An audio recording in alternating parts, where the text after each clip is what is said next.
Good afternoon, students. Welcome to Galaxy Coaching Institute. My name is रश्मि शर्मा. आज हम शुरू करने जा रहे हैं क्लास 9th की बुक क्षितिज को, जिसका काव्य खंड का फर्स्ट चैप्टर साखियाँ. साखियाँ जो चैप्टर है उसमें कबीरदास जी की जो भी पदावली हैं वो उसमें सब संग्रहित हैं. कबीरदास जी के बारे में पहले डिस्कस कर लेते हैं. कबीरदास जी का जन्म 1398 में काशी में हुआ था और उनकी मृत्यु 1518 में मगहर में हुई थी. कबीरदास जी ने जो भी लिखा है उसमें उन्होंने ब्रहा आडंबर जो भी थे उनका खंडन किया है और वो किसी भी धर्म का पक्ष नहीं करते. ना तो वो कभी हिंदुओं के धर्म के पक्षधर रहे हैं और ना ही मुसलमानों के पक्षधर रहे हैं. उन्होंने एक बीच का रास्ता निकाला है और दोनों को एक ज्ञान देने की कोशिश की है. वो सारे ही जो भी आडंबर होते थे किसी भी धर्म में उनके खिलाफ थे. उनकी जो पद हैं उनको बीजक में संग्रहित किया गया है और उनको स्थान दिया गया है गुरु ग्रंथ साहिब में भी. गुरु ग्रंथ साहिब जो धार्मिक ग्रंथ है उसमें भी उनकी जो लिखे हुए साखियां हैं, शब्द हैं, पद हैं, उनको स्थान मिला है. यहाँ पर हम शुरू करते हैं साखियां को, जिसका पहला दोहा या पहला हम साखी कह दें उसको हम पहले पढ़ेंगे और उसके बाद हम उसका अर्थ या उसकी व्याख्या डिस्कस करेंगे. मान सरोवर सुभर जल, मान सरोवर सुभर जल, हंसा केली कराही, मुक्ता फल मुक्ता चुगे, मुक्ता फल मुक्ता चुगे, अब उड़ी अनंत न जाही. ये पहला पद है हमारा और इसमें कबीर क्या कह रहे हैं, कबीरदास जी क्या कहते हैं कि मान सरोवर एक झील है जो कैलाश पर्वत पर है. वहां पर सुभर जल यानी ऊपर तक भरा हुआ जल है उसमें, और हंसा केली कराही, जो हंस हैं उसमें क्रीड़ा करते हैं. सफेद रंग का पक्षी होता है श्वेत वाला, और वो जो है उसमें क्रीड़ा करता है यानी उसमें तैरता है. और मुक्ता फल मुक्ता चुगे, और उसमें से अपने दाने चुगता है. अब उड़ी अनंत ना जाए, और उसको वहां पर इतना आनंद मिलता है कि वो उसको छोड़कर कभी भी कहीं नहीं जाता. ये अर्थ हुआ एक सामान्य अर्थ जो हम इन शब्दों से निकालते हैं. अब जो भी कवि हुए हैं, जो भी लेखक हुए हैं, उनकी हर बात का एक ही अर्थ नहीं होता, उसके कई कई अर्थ निकलते हैं. यहाँ पर अगर हम इसका प्रतीकात्मक अर्थ देखें तो वो ये है कि मुक्ता फल मुक्ता चुगे. जो यहाँ पर बात आई है कि जो व्यक्ति होते हैं, जो भी संसार में व्यक्ति हैं, वो एक बार जब जो प्रेम रूपी भक्ति होती है, ईश्वर की भक्ति होती है, उसका रस चख लेते हैं. यानी एक बार, वरना वो हमेशा तो क्या करते रहते हैं, संसार के जो कार्य हैं उन्हीं में व्यस्त रहते हैं और उन्हीं के बारे में सोचते रहते हैं. लेकिन एक बार भी अगर उनको ज्ञान की प्राप्ति हो जाती है, एक बार भी अगर वो मानसरोवर झील में, उस ज्ञान की झील में गोता लगा लेते हैं, तो वो उसको छोड़कर फिर कहीं नहीं जाते. उनको वहां पर इतना आनंद प्राप्त होता है कि जितनी भी बुराइयां हैं, जितने भी दोष हैं, जितना भी अज्ञान है, वो उनका समस्त अज्ञान समाप्त हो जाता है और वो हमेशा के लिए ईश्वर के चरणों में ही रहना चाहते हैं. तो ये हुआ हमारा पहले साखी की व्याख्या. अब हम दूसरी साखी स्टार्ट करते हैं. प्रेमी ढूंढत मैं फिरूं, प्रेमी मिले न कोई, प्रेमी ढूंढत मैं फिरूं, प्रेमी मिले न कोई, प्रेमी को प्रेमी मिले, प्रेमी को प्रेमी मिले, सब विष अमृत होए. तो यहाँ पर कबीरदास जी कहते हैं कि मैं प्रेमी ढूंढने निकला, लेकिन मुझे कहीं भी संसार में दूसरा प्रेमी नहीं मिला, और जब वह मुझे मिला तब मेरे सारे विष अमृत हो गए. अब इसका अर्थ समझते हैं कि ईश्वर की भक्ति करने वाले लोग दुनिया में बहुत कम हैं. आडंबर करने वाले तो बहुत हैं, जो सुबह घंटी बजाना शुरू कर देते हैं, है ना, बड़ा सा तिलक लगाते हैं, गेरुए वस्त्र पहन के घूमने लगते हैं.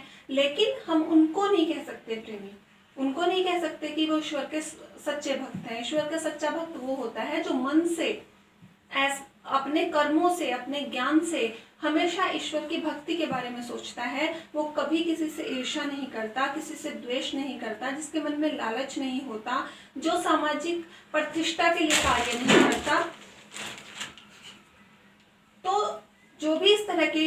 लोग होते हैं वो कितने हैं इस दुनिया में? बहुत कम हैं। हम उनको उंगलियों पे काउंट कर सकते हैं, इतने कम हैं। तो यहाँ पर कबीरदास जी कहते हैं कि मैं प्रेमी ढूंढने निकला और मुझे कोई भी प्रेमी नहीं मिला, यानी ऐसी शुद्ध आत्मा मुझे कहीं पर भी नहीं मिली।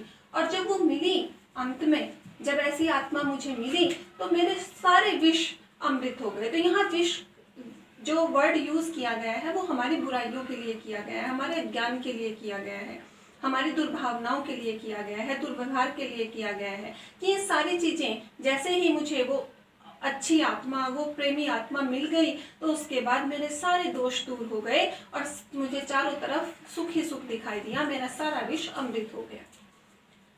ठीक है, अब हम बस ओके अब हम तीसरा शुरू करते हैं। तीसरी साखी, हस्ती चढ़िए ज्ञान को, हस्ती चढ़िए ज्ञान को सहज दुलीचा डारी, स्वान रूप संसार है भूखंदे जग मारी। यहाँ पर कबीरदास जी कहते हैं कि जो ज्ञान है, जब इंसान को ज्ञान की प्राप्ति हो जाती है तो ज्ञान क्या है? ज्ञान इस तरह है जैसे हम हाथी की पीठ पर सवार हो गए हैं। जब हम हाथी पर बैठ जाते हैं, आप सबने हाथी देखा है, तो हाथी कैसा होता है? बहुत ऊंचा होता है। जब हम उस पर बैठ जाते हैं तो अगर रास्ते से हम गुजर रहे हैं और रास्ते में बहुत सारे हमें स्वान, जो यहाँ पर लिखा है, उस स्वान का अर्थ होता है कुत्ते, तो जो कुत्ते आपको मिलते हैं तो वो भौंकते रहते हैं, वो देखते हैं बड़ा विचित्र सी चीज है, आज से पहले तो कोई देखी नहीं हमने, क्योंकि हाथी तो जंगल में ही मिलते हैं। अगर वो किसी गांव में या किसी शहर में आ जाते हैं तो वो कुत्ते उसको देखकर बहुत जोर जोर से भौंकने लगते हैं। तो यहाँ पर कवि क्या कहना चाहते हैं? उन्होंने कहा कि जो ज्ञान है वो जब हमें प्राप्त हो जाता है तो हम ऐसे हो जाते हैं जैसे हम हाथी की पीठ पर बैठ गए हैं, यानी और लोगों से हम डिफरेंट हो जाते हैं, हमारा स्थान जो है वो बहुत ऊंचा हो जाता है। अब हमारा स्थान ऊंचा हो गया तो सब जो जग है वो क्या करने लगता है? वो बातें करने लगते हैं हमारे बारे में, क्योंकि हम दूसरों से डिफरेंट हो गए तो वो अलग अलग तरह की बातें, बुराइयां, आडंबर दिखाना शुरू कर देते हैं। तो कभी कहते हैं, कबीरदास जी कहते हैं कि आप उनकी किसी बात पर बिल्कुल ध्यान मत दीजिए, आप ऐसे रहिए जैसे हाथी पर बैठा हुआ व्यक्ति जो रास्ते में कुत्ते भौंकते रहते हैं उन पर कोई ध्यान नहीं देता, क्योंकि उनके भौंकने से उसको कोई नुकसान तो होने वाला है नहीं ना, वो ऐसा है कि वो आके उसको काट लेंगे। तो ऐसे ही जैसे उसको हम अवॉइड कर देते हैं, इसी तरह समाज के लोगों को भी आप अवॉइड कर दीजिए। उनकी जो बातें हैं उनको हम क्या कर देंगे? उनको हम बिल्कुल नेग्लेक्ट कर देंगे, हम उन पर बिल्कुल भी ध्यान नहीं देंगे। वो कुछ भी बोलते रहे, हमको अपना जो रास्ता ईश्वर ने दिखाया है उस पर चलते रहना है। इसके बाद नेक्स्ट लेते हैं हम साखी, पखा पखी के कारणे, पखा पखी के कारणे सब जग रहा भुलान, निर्भक होय के हरि भजे सोई संत सुजान। यहाँ पर कवि फिर से कहते हैं कि जो भेदभाव है, जो पक्ष विपक्ष है, हम हमेशा उसी के बारे में बात करने लगते हैं। पखापखी का मीनिंग क्या है? पक्ष और विपक्ष।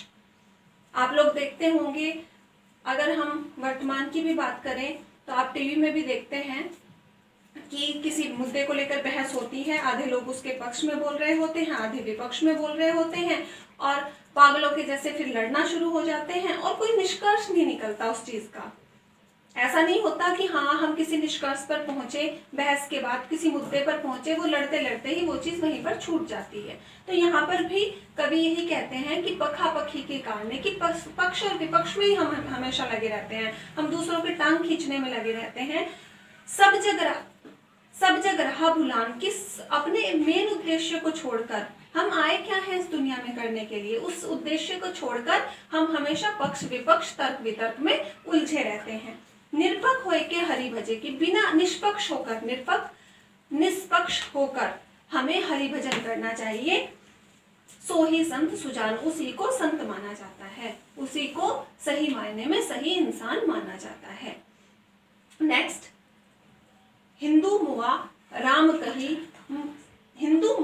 कही मुसलमान खुदाई, कहे कबीर सो जीवता जो दुई के निकट न जाई।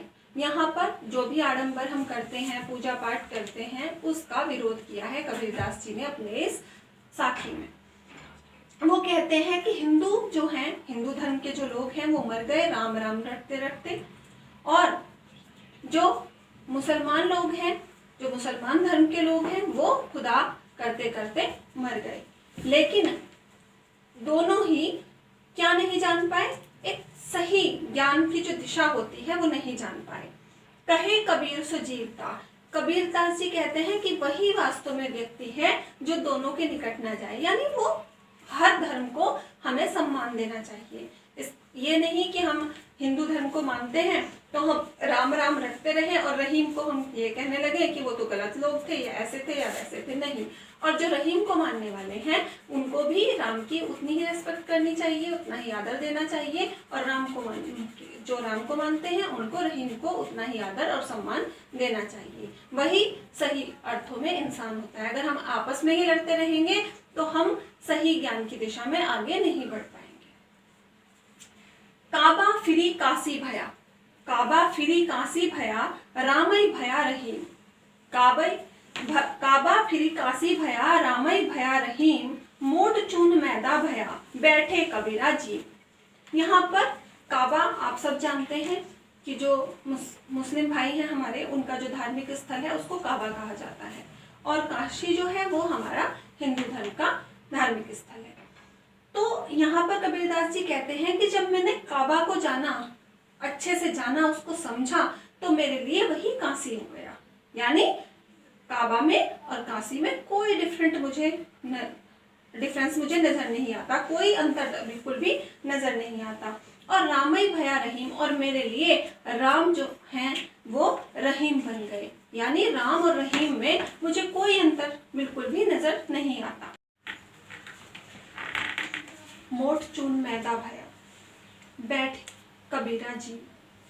तो यहाँ पर कबीरदास जी कहते हैं कि मोटा चून, जिसको मैंने मोटा कहकर त्याज्य कर दिया था कि ये खाने के योग्य नहीं है, वही चून मेरे लिए, अब चून बहुत से बच्चे नहीं समझेंगे कि चून क्या होता है, तो चून आटे को कहते हैं, कि वही अब महीन आटा बन गया है मेरे लिए, बिल्कुल बारीक मैदा बन गया है, खाने योग्य बन गया है। कि बैठ कबीरा जी, की कबीर अब बैठकर इसको खाया जा सकता है। तो यानी जब हमारे मन की दुविधाएं मिट जाती हैं, जब हम समान रूप से सभी धर्मों को देखने लगते हैं, तो हमारे मन को बहुत खुशी मिलती है, और उसके बाद हम सबको एक रूप में देखते हैं, वह हमारे लिए शांति का मार्ग होता है। हमारे मन की जलन को, जो भी कोई इस तरह की दुविधा हमारे मन में होती है, वो सब शांत हो जाती है। अब नेक्स्ट साखी देखते हैं। ऊंचे कुल का जन्मिया, ऊंचे कुल का जन्मिया, जे करनी ऊंच न होए। सुबरन कलश सुरा भरा, सुबरन कलश सुरा भरा, साधु निंदा सोए। अब यहाँ पर कबीरदास जी कहते हैं कि ऊंचे कुल में, जो ऊंचा कुल होता है, यानी ऊंचे खानदान में जन्म लेने से कोई लाभ नहीं होता। अगर आप बहुत ऊंचे कुल में आपने जन्म ले लिया है तो उससे हमें कोई भी लाभ नहीं होगा। जे करनी ऊंची ना हो, जो हमारे खुद के कर्म ऊंचे ना हो, हमारे खुद की बातें विचार ऊंचे ना हो। ये बिल्कुल वैसा ही है जैसे बहुत सुंदर सोने का कलश या घड़ा हमने बनाया सोने का, और उसको ऊपर तक, सुबरस बरन, ऊपर तक उसको, सुरा कहते हैं मदिरा को, यानी शराब को, शराब से भर दिया, तो साधु निंदा सोई, तो उसके बाद भी साधु जो है उसकी निंदा ही करते हैं। तो ये नहीं है कि सोने का कलश है, बहुत सुंदर बना हुआ है, कलाकृति बहुत अच्छी है उसकी, या फिर वो शराब से भरा हुआ है, तो फिर भी उसकी निंदा ही होगी। तो आप कितने ही ऊंचे खानदान में आपने जन्म लिया है, लेकिन अगर आप गलत काम करते हैं तो आप निंदा के योग्य हैं, आपकी निंदा ही की जाएगी। ये नहीं, अब जैसे आप इसी राइटर को ले सकते हैं हम, कबीरदास जी को, कबीरदास जी, सूरदास जी, तुलसीदास जी, ये कौन सा बहुत बड़े कुल में इन्होंने जन्म लिया था, बहुत बड़ा कुल नहीं था इनका, बहुत बड़ा खानदान नहीं था इनका, लेकिन उसके बावजूद भी उनके कार्य इतने अच्छे थे कि आज भी हम इतने सालों बाद, उनके गुजरने के इतने सालों बाद भी उनको याद करते हैं और उनकी कही हुई बातों पर चलने की कोशिश करते हैं। तो ये बात क्या दर्शाती है? ये बात ये दर्शाती है कि हमारा जन्म कहीं पर भी हो, वो हमारे लिए कोई बहुत बड़ी बात नहीं होती। बात होती है हमारे विचार, सुंदर विचार, और उसके साथ साथ हमारे कर्म, कि हम कैसा सोचते हैं, वही चीजें हमें बड़ा बनाती है। इसी के साथ ये फर्स्ट चैप्टर आपका का एक भाग कंप्लीट होता है। सेकंड चैप्टर में हम फिर से मिलेंगे। Stay safe, stay healthy.